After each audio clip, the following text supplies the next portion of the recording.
সমুদ্র তীরে আছড়ে পড়ছে ঢেউ, অশান্ত হয়ে উঠেছে উপকূলীয় পরিবেশ।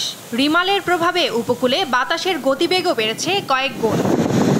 কুয়াকাটায় উত্তাল হয়ে উঠেছে সমুদ্র, বয়ে যাচ্ছে দমকা হাওয়া। পায়রা ও মোংলা সমুদ্র বন্দরে চলছে 10 নম্বর মহাবিপদ সংকেত।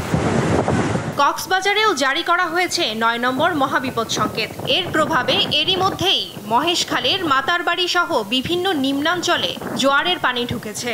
সমুদ্র অনেকটাই উত্তাল, সেই সাথে বেড়েছে বাতাসের গতিবেগও।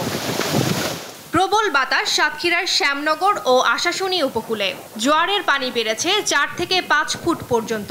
উপকূল জুড়ে চলা 10 নম্বর বিপদ সংকেতে স্থানীয়দের মাঝে চরম আতঙ্ক থাকলেও আশ্রয় কেন্দ্রে যাচ্ছে না কেউ। 10 নম্বর মহাবিপদ সংকেতে থাকা ভোলায় ঝুঁকিপূর্ণদের নিরাপদ স্থানে যেতে প্রশাসনের পক্ষ থেকে করা হয়েছে মাইকিং। ঝড়ের আগে আশ্রয় কেন্দ্রে অবস্থানের কথা জানালেও চোখে মুখে ক্ষয়ক্ষতির চিন্তার ছাপ স্থানীয়দের। ঘূর্ণিঝড় আসে তখন আমাদের ভয়ভীতি ঢুকিয়া যায় এবং খাওয়া দাওয়া এবং খুব আমাদের বন্ধ। তবে সবাইকে আশ্রয় কেন্দ্রে নেওয়া বড় চ্যালেঞ্জ বলছেন জেলা প্রশাসক।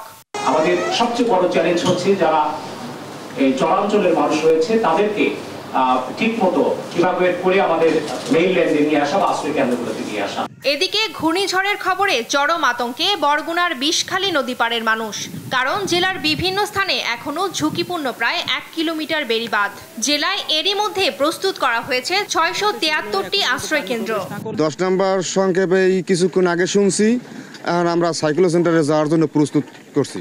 ঝালকাঠিতে বেড়েছে বাতাসের গতিবেগ। আশ্রয় কেন্দ্রে যেতে উপকূলে করা হয় মাইকিং। জেলায় প্রস্তুত রাখা হয়েছে 685টি আশ্রয় কেন্দ্র ও 62টি সাইক্লোন শেল্টার। পিরোজপুরে ঘূর্ণিঝড়ের প্রভাবে সকাল থেকেই বইছে বৃষ্টি ও দমকা হাওয়া।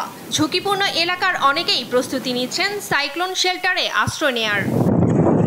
বরিশালে রোববার সকাল থেকেই বিভিন্ন রুটে বন্ধ রাখা হয় নৌ চলাচল। সচেতনতায় নৌ পুলিশের পক্ষ থেকে করা হয় মাইকিং।